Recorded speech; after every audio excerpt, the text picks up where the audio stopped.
there was this crazy idea back in the 60s, and they said, you know what, all of the communications in the United States have to be these dedicated wires between the locations. And somebody said, well, what if we actually do these things called packets and we break it into small pieces? Oh, that's never going to work. You can never build a packet network. And then they said, 30 years later, so well, you have these things called encyclopedias, but what if everyone contributes their own little bit and then it combines together? And they say, Wikipedia will never work. If you have all these different people combining their efforts, it's going to fail. And they said, well, what about the internet? And well, that was different. Wikipedia. Anyway, so my point is that history is full of people who absolutely do not believe that anything other than central control is the way to go, has been proven wrong every single time. And that distributed systems, along with well orchestrated laws and oversight and on the backbone, like the grid, this magic works. It works every time, and it works in every business, every financial, physical, technical model. So I'm imagine if we could do that. Happy New Year, gents. It is fantastic to be back. And Dan, couldn't be more excited to have our first repeat guest on the show, none other than Bill Nussey, Business Hall of Famer, author, investor, all around absolutely awesome human. And today we're going to get into some of our predictions and reflections on 2024 and 2025, and what better person to have on than you, Bill, where you've seen business and you're seeing lots of business through the eyes of both corporates and startups. So excited to get into this today. How are you? How was your break? Break was awesome. Doing great. Excited about 2025. I think this is the year of awakening on some of the new energy strategies that folks have been mulling over, and I'm looking forward to chatting about it. It's my favorite topic, and it's great to nerd out on it. So let's jump in. That's great, Dan. Yeah. How about you? It was very energizing break. Ooh, well said. Yeah, thank you. Christmas is a magical time when you have two little toddlers, and it was awesome. A lot of time with family, and I was telling Gareth as we were kind of coming back to things. Gareth talks a lot about the flow cycle and how the flow cycle can happen over the course of a couple hours, a couple days, maybe a couple weeks. But I started thinking about how it can happen over the course of a year, and how we do need that rest and recuperation time to then springboard us into being able to be that much more productive. And I really felt that way as we're closing out 2024 and heading into the new year. How about you? Yeah, amazing. Got to go back to the UK and hang out with some family. And I think the key for me is always leaving home early in my life and career and traveling the world for business and pleasure. One of the trade-offs is not seeing family as much as you want to. And so getting quality time with my parents, my brother and sister, was amazing. And getting to do that with Melanie was awesome. Some good soccer, some good fish and chips, lots of terrible weather. So it ended up being a great trip, but also a good reflection period. And super excited. Like, what a time to be alive. What a time to be building a business. 2025 is going to be epic. But I think there's lots of questions on people's minds. So we'd love to jump in. Bill, in terms of some main reflections on 2024, was there any breakout, big, impactful outcomes that you really appreciated? I'm based here in Atlanta, Georgia. And so one of the things that became imminently clear as a huge Georgia fanboy is that, Georgia became the largest recipient of the IRA and the most active state in the country in terms of building out clean tech manufacturing. And, this is a state that's got a lot of right-wing conservative leadership. And I love the fact that when it comes down to business, let's not really care about, let's just put aside any questions about climate or whatever, and let's just do some business. And I love the fact that Georgia did that. And I also think it's pretty cool that, talking about the red-blue divide, I love the fact that Texas was the largest producer of renewable energy in the United States last year. And I just, my joke is that, the political battles over the region in which the political battles are taking place over clean tech are in Washington, D.C. Other than that, everyone's like, let's just go do some business. Let's make money. Let's build businesses. Let's, and if it's clean, it's great. And it is. And that's why I love clean energy, because when you actually take away all the baloney around it, it's just the best business option there is. And that's why I love startups that are doing it, because they're going to accelerate the path towards this clean energy economy. And you guys are certainly at the top of the list. And I think it's an exciting time. It feels like everyone's waking up to it. Yeah, I love that. And I completely agree, Bill. And I think not only is it clean, it's highly economical. And I think that's really what's going to continue to drive it, isn't it? And I think particularly under this administration. So yeah, love that reflection. Dan, any big takeaways from last year? For me, I think as we move into the new year, and this is not anything groundbreaking, but the fact that, I mean, we go through it every 4 years, but the fact that we have gotten through the election cycle, whether you like the outcome or not, we can kind of have a bit of closure. We can have a bit of certainty moving into the next 4 years. And I think the reason I bring it up is there was so much kind of postponing of decision making because of the uncertainty around the election and the changes to come, that it's now been put to bed. We can forge ahead. We can have a bit of predictability as we move into the new year. And I think we're going to see a lot more companies taking action now that they know what to expect and what's going to be coming. So not that it's any shocker, happens every 4 years, but I think it's good to have that behind us, and now we can get to work.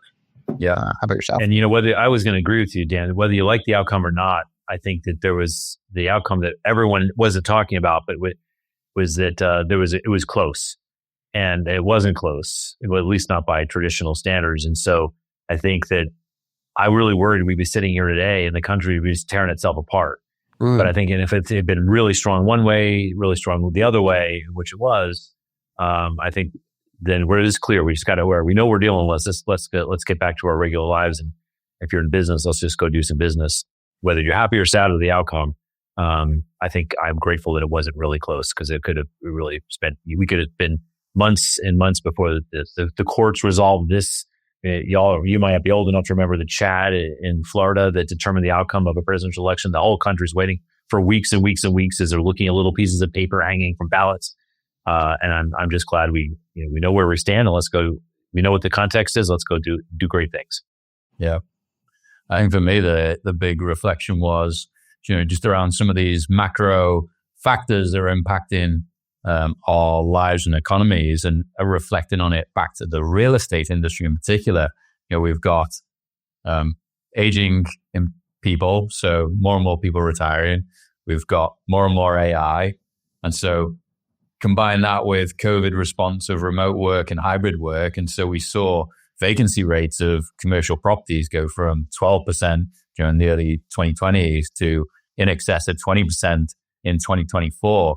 And I think the realization for a lot of businesses under the economic conditions of high inflation, high interest, suddenly they realize actually to differentiate and stand out and deliver the services and the opportunities and the attractiveness to their customer base, they have to be doing something different. They have to be getting back to what made them special in the first place, and they need to get their costs under control. And so I think more and more businesses realize that cost management, cost optimization, and having something unique and different to sell as a brand into the market was super critical.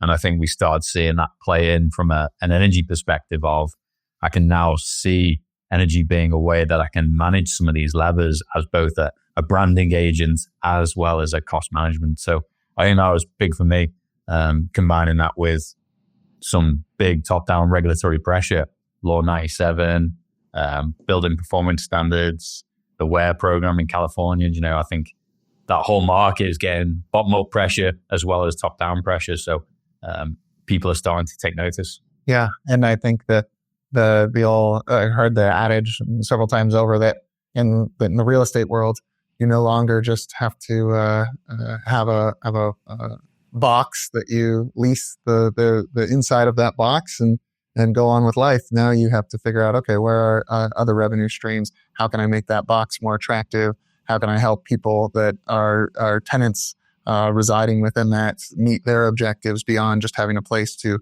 house their employees or manufacture their goods?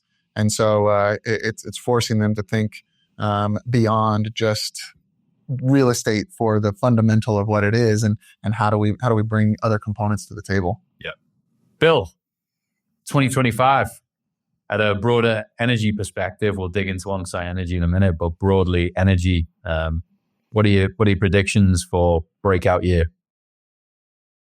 I think the subtitle of 2025 I'd like to see, and I think there's a decent chance it might be 2026. Is I think geothermal is going to ascend to the proper attention, cost economics that it deserves.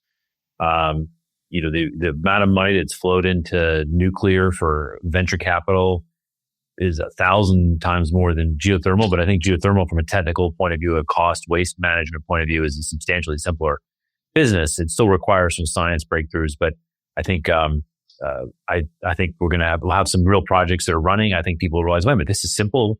We don't have to deal with a basic fundamental physical universe in order to violate the laws of physics to do things that haven't been done on the planet Earth before. We can just drill more holes, and this time we don't get oil out. We stick water in it and powers our neighborhood, powers our city. I think geothermal is going to be a big story in 2025. I hope it is, and I think it will be.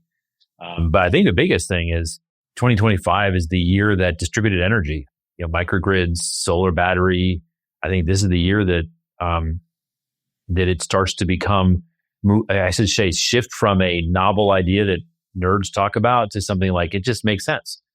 And I was going to mention that I lead this program Engage, which is part of Tech Square Ventures, and full disclosure, we're investors in VECKTA, but we put together, with Garrett's help and Dan's help, we put together as an event. We had 70 executives from some of the top corporations, Fortune 500 corporations in the Southeast that are part of our network. And we spent a day talking about buildings and energy, essentially DERs. And it was an incredible milestone, high watermark for me, because the level of engagement was incredible. The idea was resonating. And I think everyone there realized that this is the time. And so to me, it felt like the great kickoff for 2025. All types of distributed energy generation, distributed energy management, VPPs. I think this is the year that it becomes mainstream, and not mainstream, but it becomes mainstream accepted.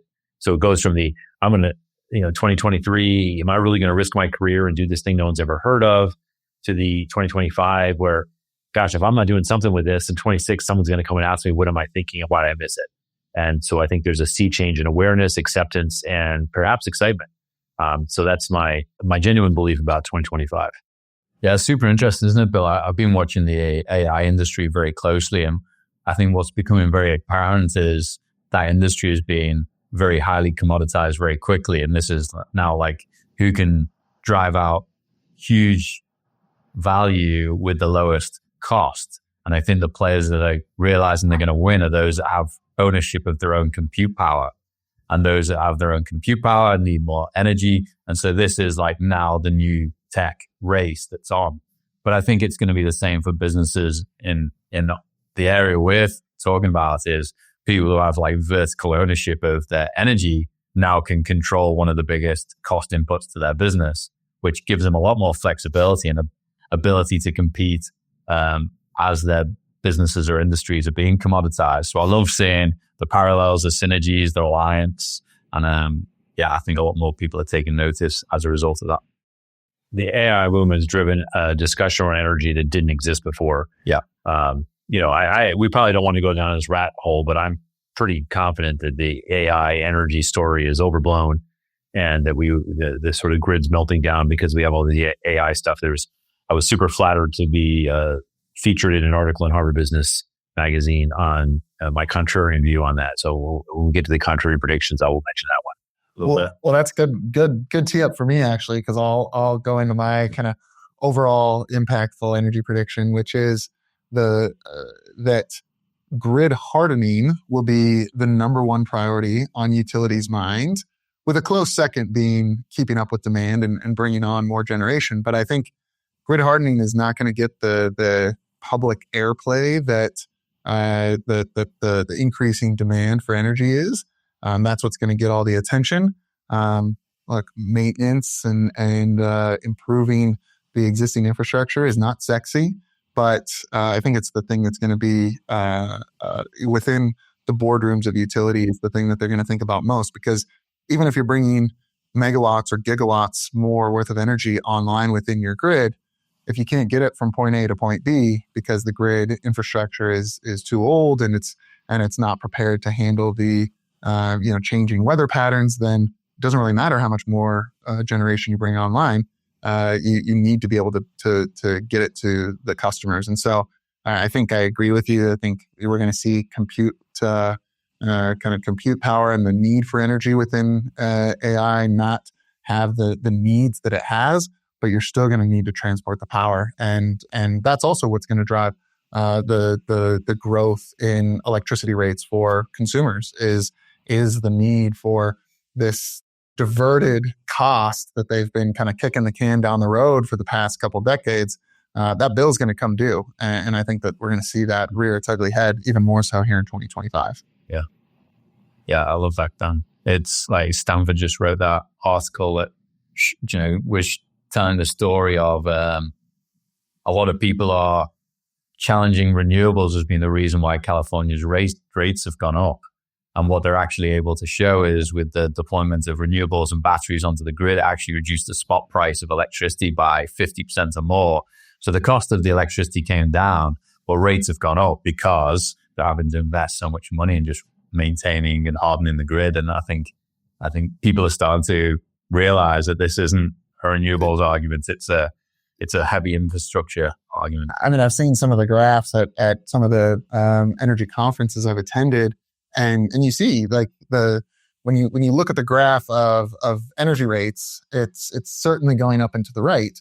But when you have a stacked bar graph of the energy charges within that, or the cost of energy, and then the cost of transmission and distribution, the stacked bar graph, the cost of energy is actually coming down, but the cost of transmission and distribution is outpacing that decrease in energy, and therefore the collective graph is going up and to the right. Yeah. Imagine if we had this, I thought of this crazy idea, like what if we actually generated energy close to where it was consumed? I mean, right?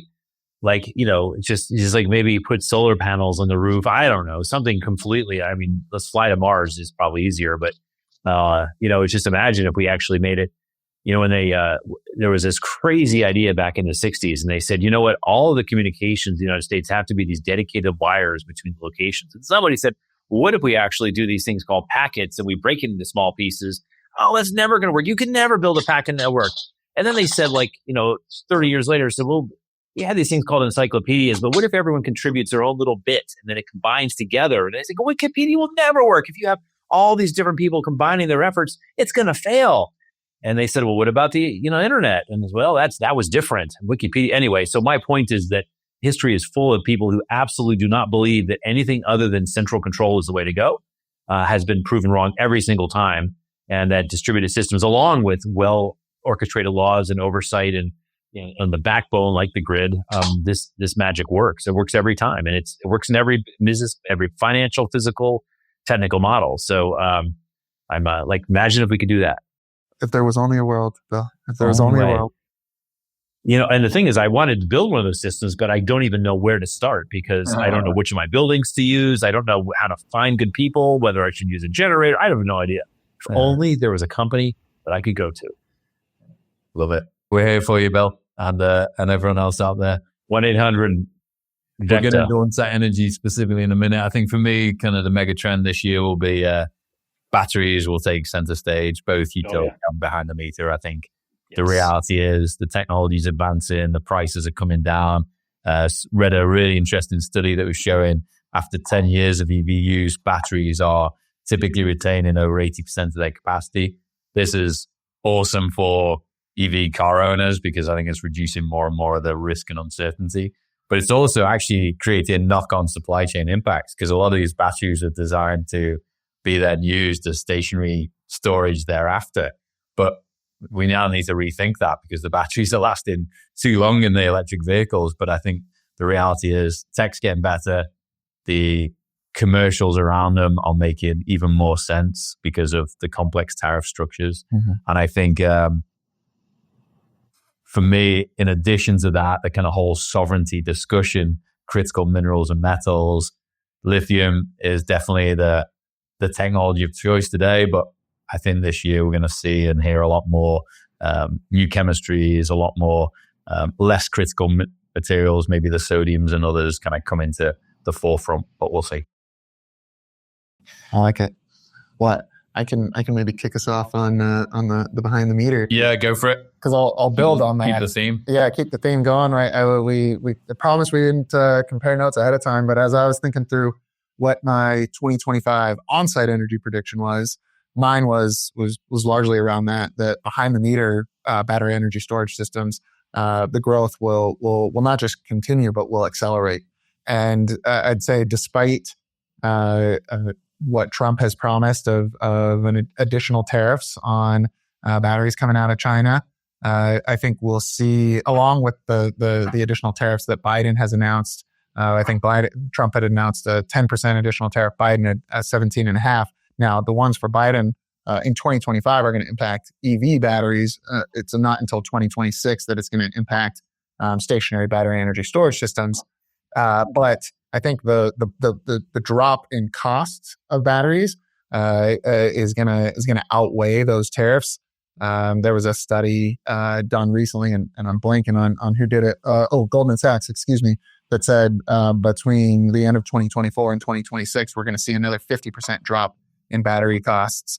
And then I also think another driver of this, and specifically why I'm bringing it up with behind the meter systems, is that we're going to see the electricity tariff or electricity rate structures and programs help drive some of this growth. So whether that be growth in demand charges, changes in time of use rates, or the growth of demand response programs, it's just going to make battery energy storage systems that much more valuable. And it also made me think through here in our own backyard in California, the shift in the net metering programs and specifically moving to unavoided cost calculation regime.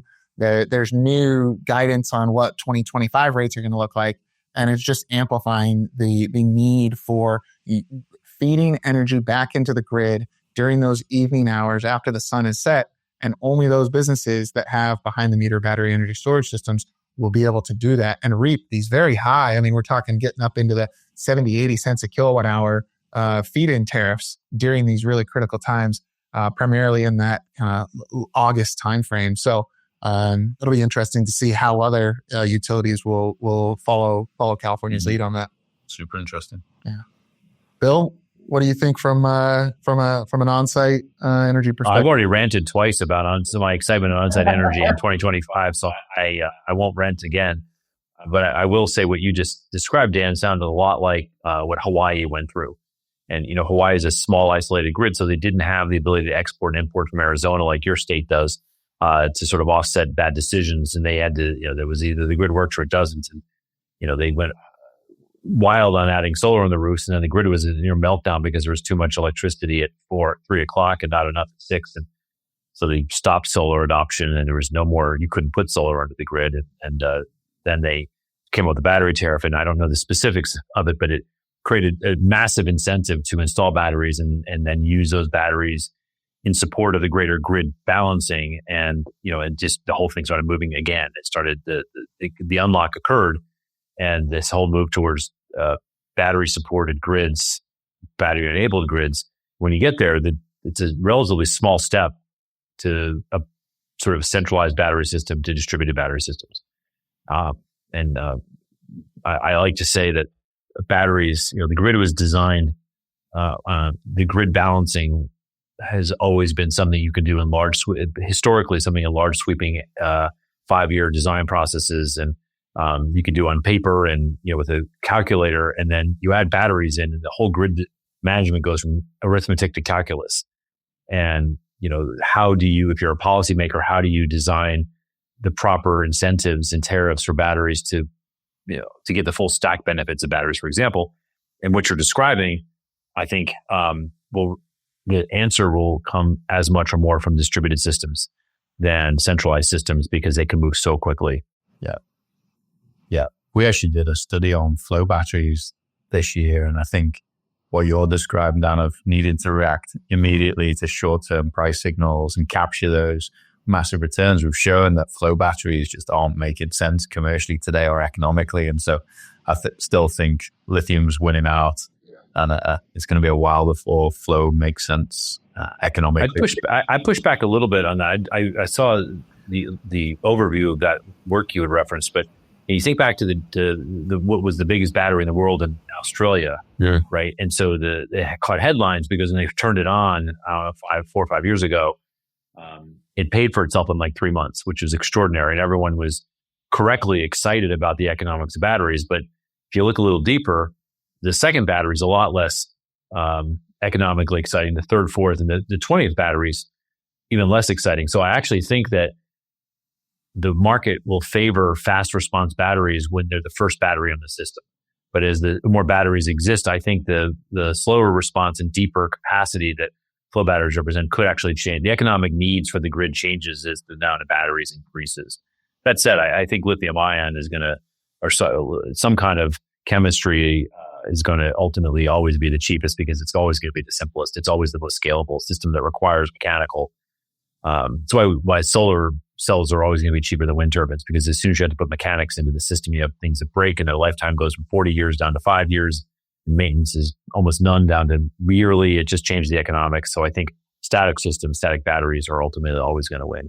Yeah. Yeah, I think for me this year on the on-site side, I think it's embracing commercial models that are, I think more and more companies are going to get comfortable with energy as a service, and we're going to see more and more green leases as well. So tenants and property owners sharing the cost of these systems. And so I think that's what's exciting for me this year is let's get comfortable with we pay subscriptions for everything. Why don't we pay a subscription for our energy and pay energy as a service contracts and not have to pay up any upfront capital, not have to take on any of the risk, and sign up with someone who does have to take on that risk and is responsible for delivering what we want, when we want it, how we want it, in a sustainable way. So I think that's what's most exciting for me this year. I think part of the reason that works, Gareth, is that we've had decades of experience with solar and now batteries. Yeah. And I think it's as alternative, quote unquote, alternative energy. If someone has to finance that gap you just described, as a service, someone has to finance the as a service gap rather than paying to buy the equipment up front. And the people that finance it have historically been pretty expensive because the perceived risk of these systems was higher. I think more and more experience and awareness is just causing the lenders who bridge the gap to become more affordable. And I think I think the connection between confidence in the systems, both empirically and just sort of emotionally, I think is a key driver why as a service makes sense economically that where it wouldn't have 10 years ago, even if the numbers were similar. Yeah. Good. Well, there's lots of noise, uncertainty, opportunity politically and from a market trend perspective. Is there anything that we're expecting to see that will shake out this year that is of interest? Was there was like an election like a month or two ago, right? I feel like.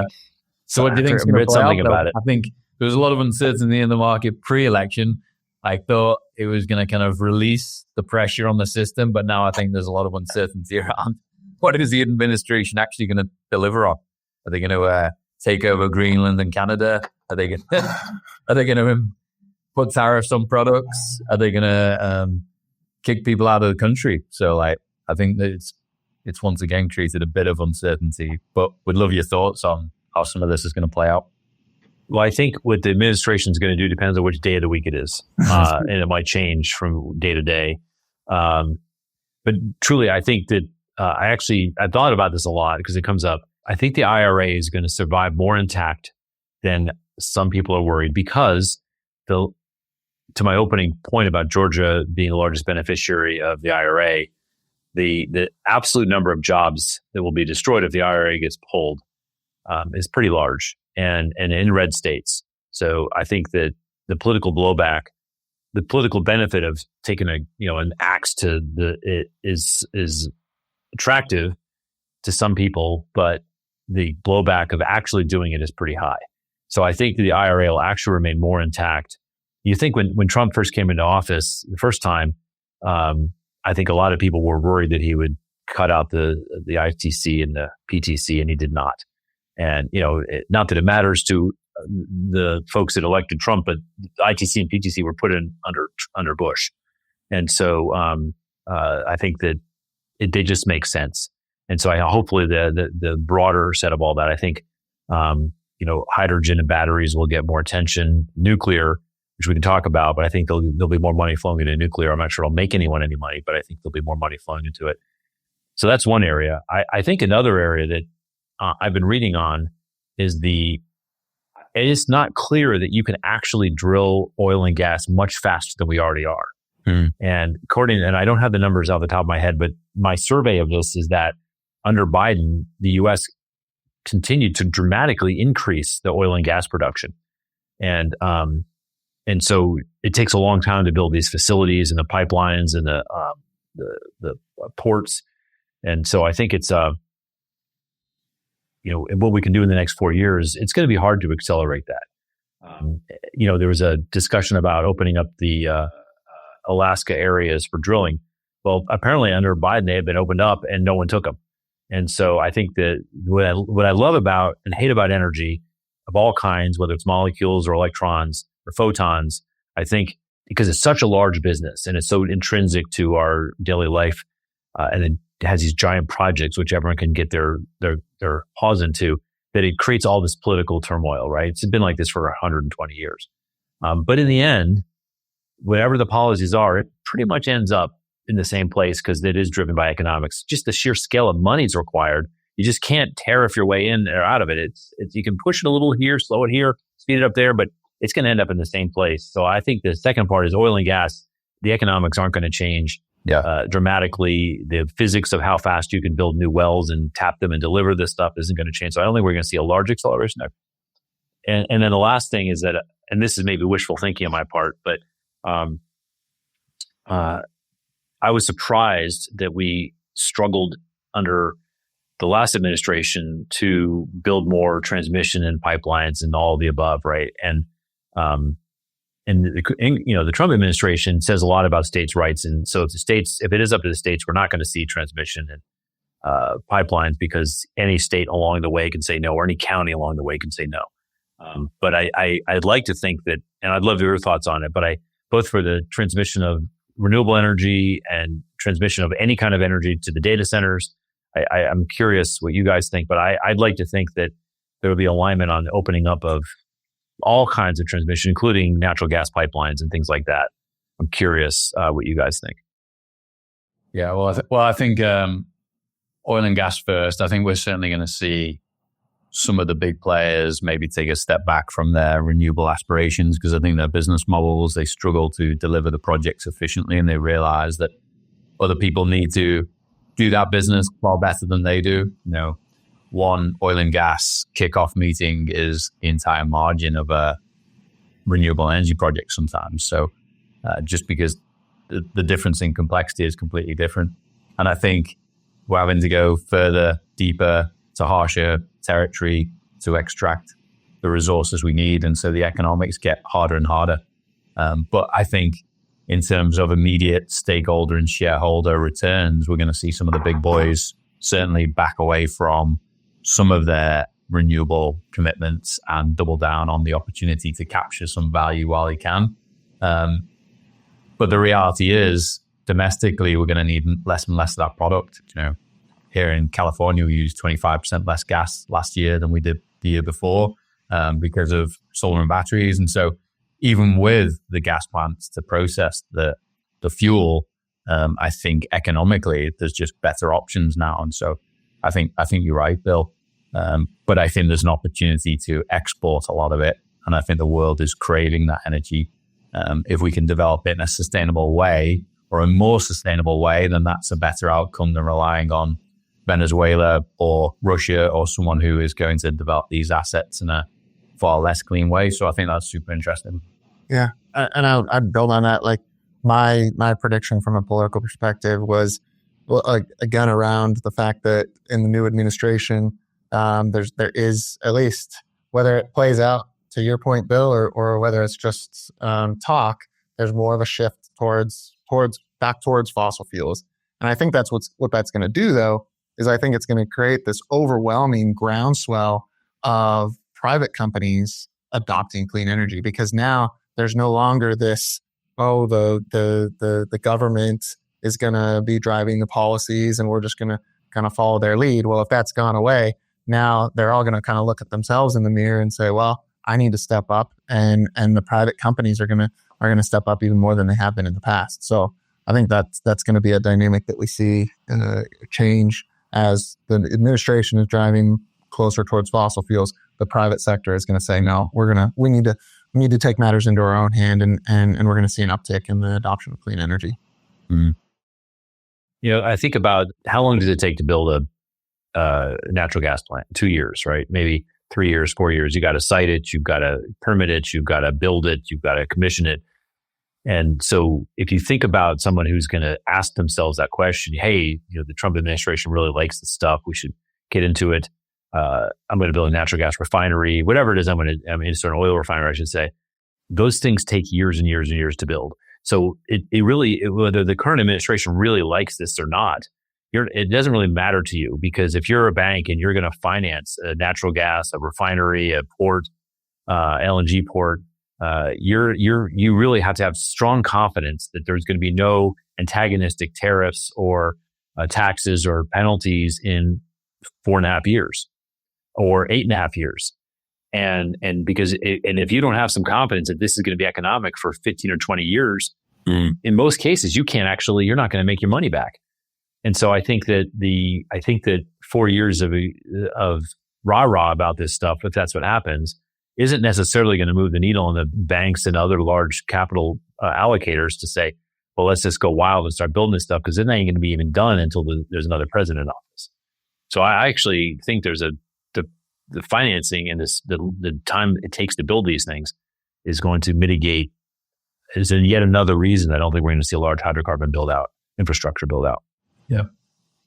Yeah, for me, I'm really intrigued to see how the conversation plays out between the sustainability versus localization and economic argument. Do we want people to drive more EVs and have a lower carbon footprint? Or do we want them to have and to do that, we support BYD and others being able to move into the country and sell cars at 30 grand versus paying 60 grand for a US competitor? Or are we more focused on supporting the economy and getting the same outcome, but at double the price? So, what wins out? Is it consumer expectation and price points and sustainability metrics, or is it economics and protectionism and tariffs? And I think that'll be super interesting to watch. And, being in the UK was fascinating because I haven't seen any BYD garages around the US, but I saw multiple across the UK. I saw cars all across the country. And you can pick up a 30 grand high-end luxury car versus you just can't do that with US models. And I think more and more of these big automakers are seeing the risk, aren't they? We just saw the announcement that Mitsubishi, Nissan, Honda potentially going to merge because they realized, they're under pressure from these businesses that realized how they could make electronics. They didn't have to figure out how to make a combustion engine that's really hard and complex and challenging. They've just jumped straight to wheels on a computer, which is far simpler to manufacture, and you've got the infrastructure to do so. And so I think it's going to be super interesting to watch the dynamics play out across the markets.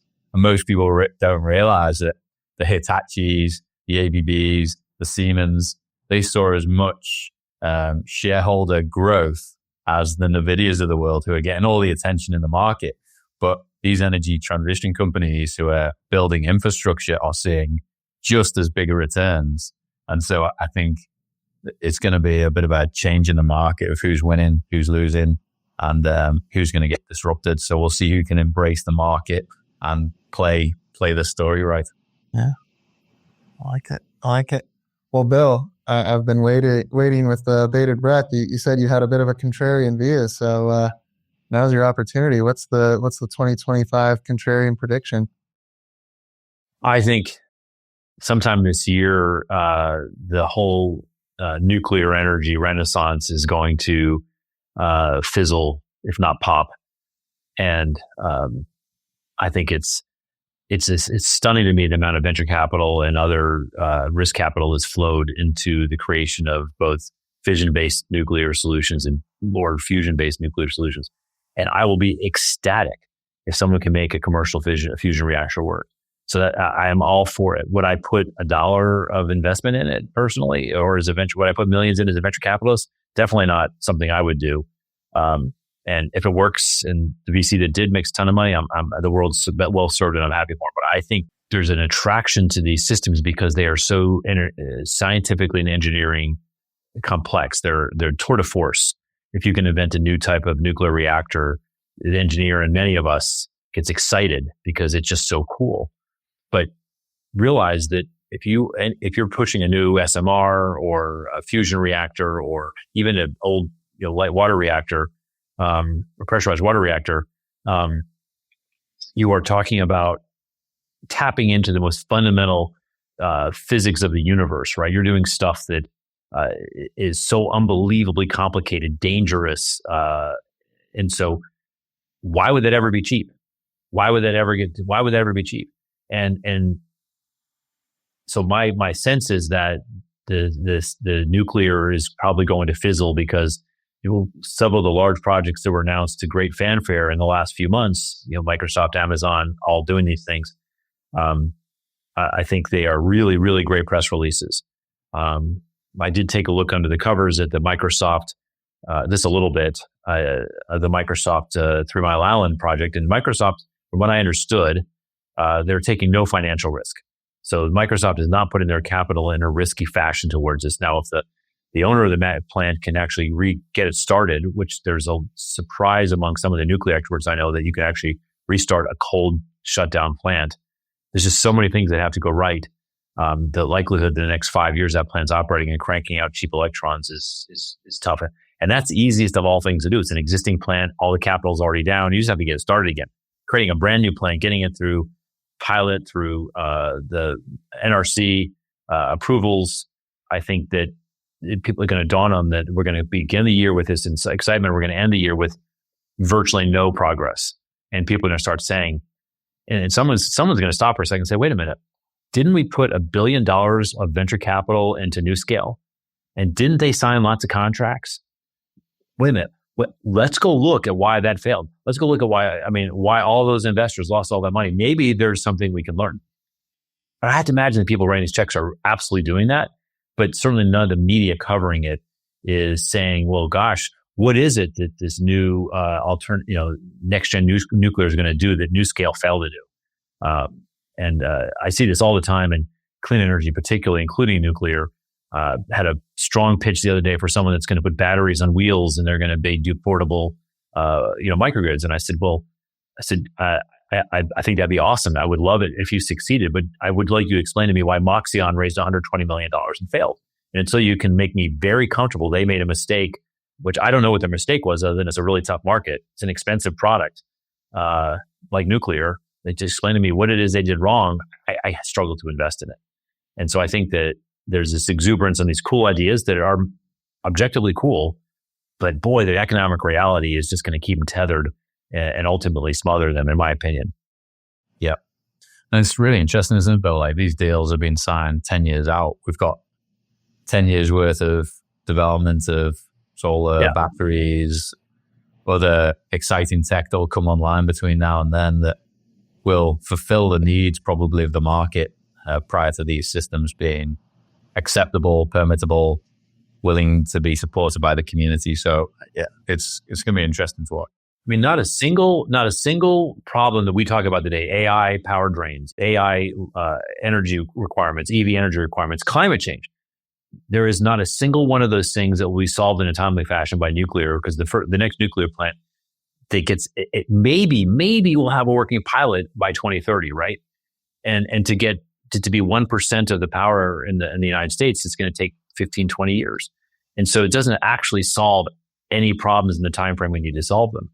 And so I posted on LinkedIn the other day, I said, while we're talking about nuclear and these other fantasy energy systems, I want to dream about what a system would look like. Like if you could invent anything, like imagine something that you could deploy in months at massive scale. Imagine something that had no scientific risk, no science risk, something that can be operated anywhere. You have no fuel supply chain because most of the nuclear power fuel is not available in the United States. So these new powers, the one that Amazon's going to do, requires fuel that's only made in Russia.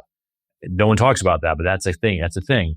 And so the fantasy power is that the fuel does not have a complex supply chain that requires us to go to competitors in the world to get it.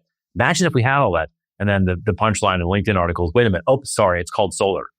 And I think the point there is that we are so enamored chasing these amazing scientific breakthroughs that we forget that right in front of us is exactly the solution that we need. Solar and batteries are deployed.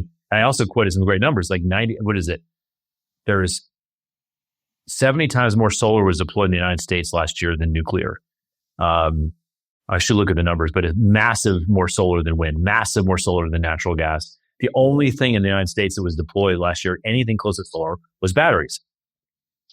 And this is the market telling us this is what works. And if you think that the United States is because we had an incentive happy administration doing all this for the last 4 years, making these uneconomic, brain dead things popular because we're subsidizing them. Well, just go look at China, where they don't get caught up in the politics of this stuff. And China's numbers in terms of renewables, wind and solar versus nuclear and natural gas are equally stark.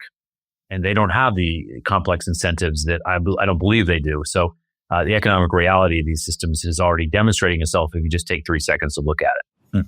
That makes me think of a customer that we interviewed recently, Bart from Compass. He had this great line of, the sun seems like a great partner. Seems like a really dependable partner. And I just loved that because it's going to be there. So it's always going to deliver the fuel that you need. The other thing that had me thinking as you were talking about nuclear was it's from a venture capital perspective. And I'm curious your perspective on this, but it strikes me in some ways there's some similarities between that and novel drug discovery, where novel drug discovery is kind of a binary. You're either going to get it or you're not.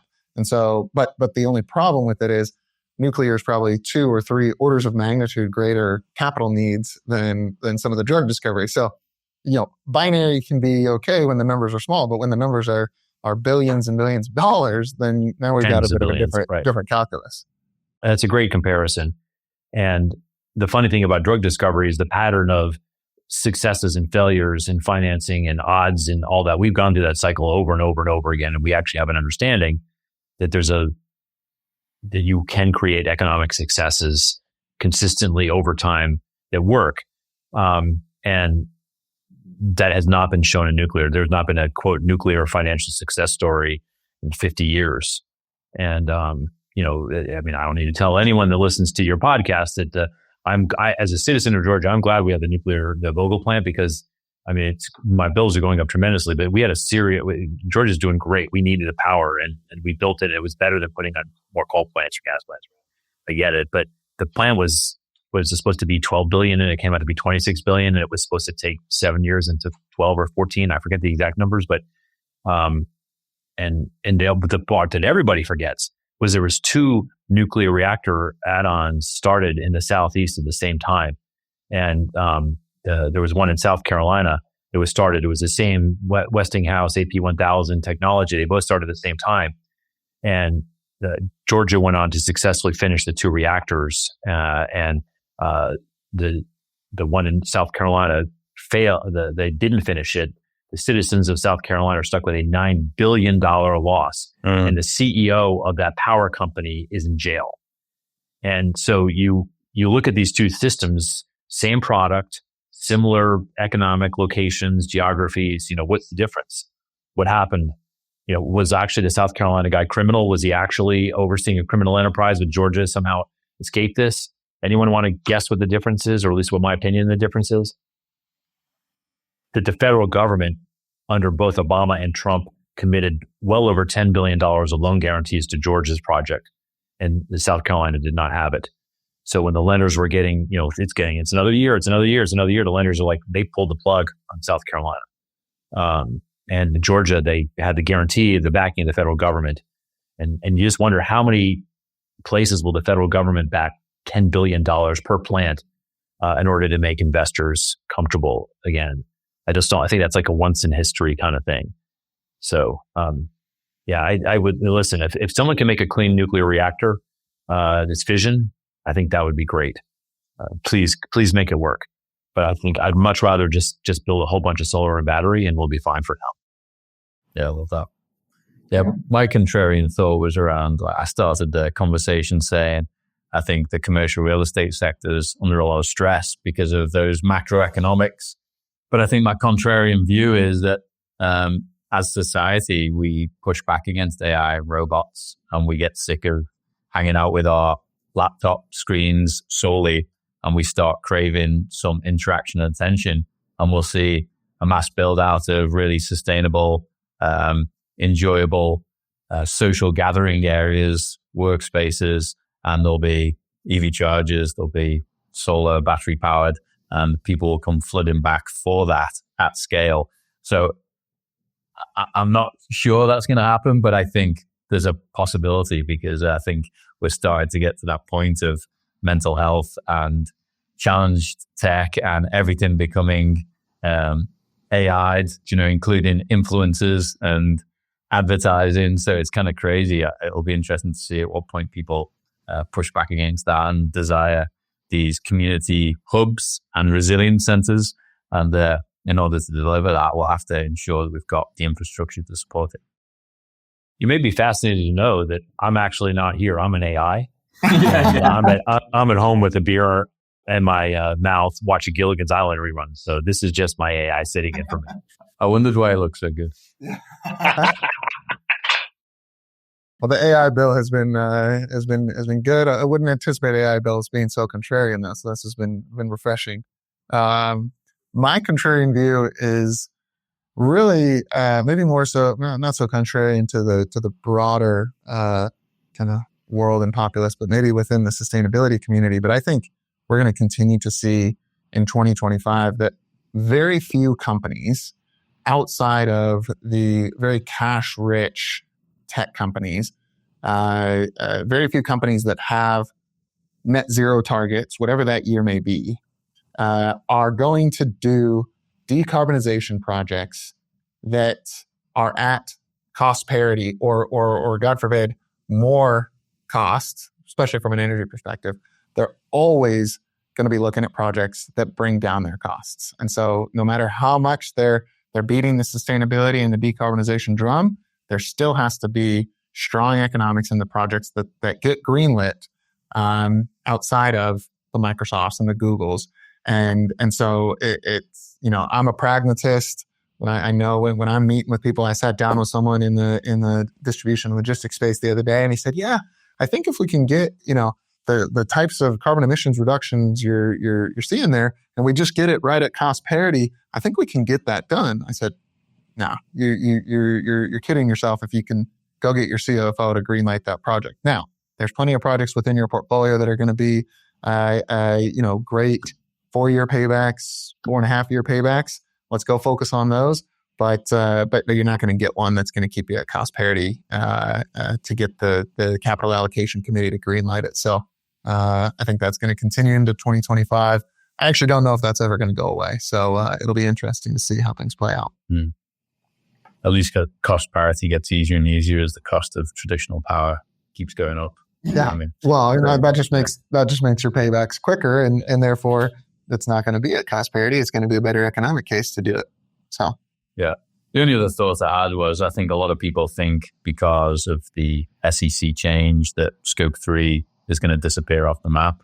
I actually don't think it will at all. I think it'll actually start really rearing its head this year, and a lot more companies are going to start using the stick instead of the carrot to get their suppliers to start delivering on commitments contractually or otherwise. So I think there's going to be a lot of opportunity across the supply chain to really help drive that and take advantage of it. And yeah, well, and there's that private sector driving the change. Yeah. So yeah. I agree with you. Nice. Yeah, I think there'll be some businesses that lean in and a bunch that don't care. Somebody will be like, holy cow, we don't have to worry about the Scope 3 from the SEC anymore. Others are going to be like, listen, our customers have asked for it, nothing changes. And so I think we'll see some more perhaps a bit more bifurcation. Yeah. But the good news is that I think we're still going to see progress. Bill, it's been wonderful. AI Bill is a pleasure to hang out with. Super exciting year. I think it's going to be full on. I think there's going to be a lot that happens. I'm excited to get after it with both of you. Absolutely. Bill, thank you for joining us. Thanks for coming on again. It's fun. I learned a ton. I love talking to you guys. So thank you. It's an honor to spend some time on this with you. And I'm excited about 2025 and excited what we can do together. Beautiful. All right. Cheers, Bill. We receive a lot of questions from business leaders around the world wanting to learn more about the energy transition, what is possible, and where to start. So to help you stay informed and up to date on best practices, opportunities, risks, and success stories, we created an industry newsfeed at VECKTA.com/news with all our podcasts, blogs, and newsletter.